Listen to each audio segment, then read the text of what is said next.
In 2 Samuel chapter 16, David's son was plotting to overthrow him. So, for his own safety, David fled the comfort of his throne.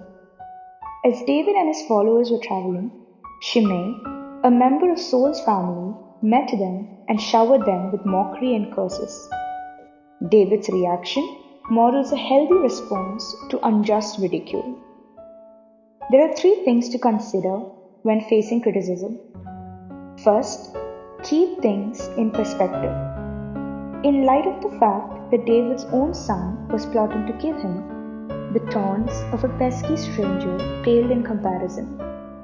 If we dwell on hurtful words, it gives them more power than they have on their own. Second, fight the urge to respond.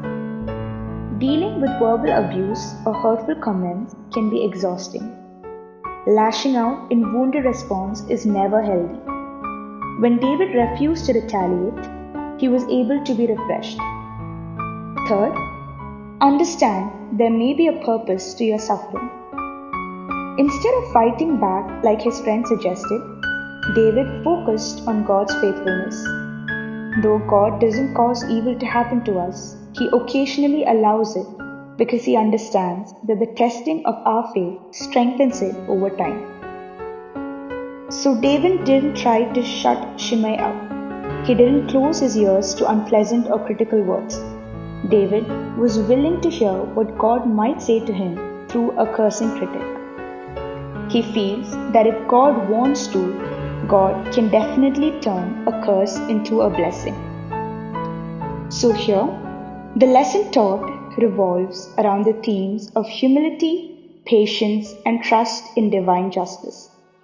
It recounts the story of King David and how he fled through adversity. Despite being insulted and cursed by Shimei, David displays humility by accepting the situation as potentially a consequence of his own actions. He also demonstrates patience and trust in God's sovereignty, choosing not to retaliate against Shimei and acknowledging that perhaps God had allowed this adversity for a reason. So this passage teaches us the importance of maintaining humility in the face of challenges, exercising patience and trusting in God's ultimate justice. During this Lent season, we may face a lot of criticism. Many may ridicule us for what we're doing, but always remember that God is there with us and He will help you to get through any kind of suffering put forward. May this time be a blessing for you all.